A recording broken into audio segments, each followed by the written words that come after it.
ದೀಪಾವಳಿ ಹಬ್ಬ ಮುಗಿದ್ರು ಈ ಡಮ್ ಡಮ್ ಪಟಾಕಿ ಸದ್ದು ಇನ್ನೂ ನಿಮ್ಮ ಕಿವಿಯಲ್ಲೇ ಕಂಪಿಸ್ತಾ ಇದೆಯಾ?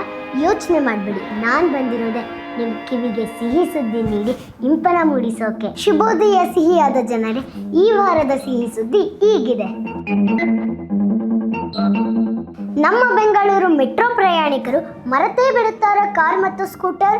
ಹೌದಪ್ಪ, ನಮ್ಮ ಮೆಟ್ರೋ ಬೆಂಗಳೂರಿನ ಅತಿ ಉದ್ದದ ಅಂದ್ರೆ 72 ಕಿಲೋಮೀಟರ್ಸ್ ಉದ್ದದಷ್ಟು ಮೆಟ್ರೋ ಲೈನ್ ಜೊತೆಗೆ 50 ಸ್ಟೇಷನ್ಗಳನ್ನು ನಿರ್ಮಿಸುವ ಯೋಜನೆಯನ್ನು ಆರಂಭಿಸಿದ್ದಾರೆ. ಈಗ ಪ್ರಯಾಣ ಇನ್ನೂ ಸುಲಭ.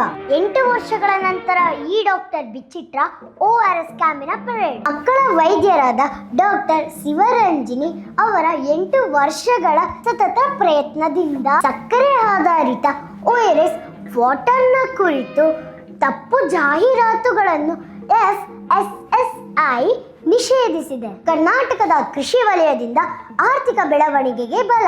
ಉತ್ತಮ ಮಳೆಯ ನಿರೀಕ್ಷೆಯಿಂದ ಕರ್ನಾಟಕದ ಅಗ್ರಿಕಲ್ಚರ್ ಸೆಕ್ಟರ್ ಈ ವರ್ಷ ಒಳ್ಳೆಯ ಬೆಳವಣಿಗೆ ಹಾಗೂ ಆರ್ಥಿಕತೆಯನ್ನು ಎದುರು ನೋಡಿದೆ.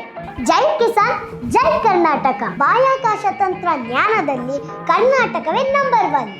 ಭಾರತದ ಮೊದಲ ರಾಜ್ಯ ಮಟ್ಟದ centre of excellence in space take ಅನ್ನು ಬೆಂಗಳೂರಿನಲ್ಲಿ ಸ್ಥಾಪನೆಗೆ ಸಜ್ಜು. ಇದು ಉನ್ನತ ಟೆಕ್ನಾಲಜಿ ಕ್ಷೇತ್ರದಲ್ಲಿ ರಾಜ್ಯಕ್ಕೆ ಹೆಮ್ಮೆಯ ಗುರುತು ಮತ್ತು ಭವಿಷ್ಯದ ಭರವಸೆ. ಇದೇ ರೀತಿ ಒಳ್ಳೆ ನ್ಯೂಸ್ಗಳ ಭರವಸೆಯಲ್ಲಿ ಮುಂದಿನ ವಾರ ಭೇಟಿಯಾಗೋಣ.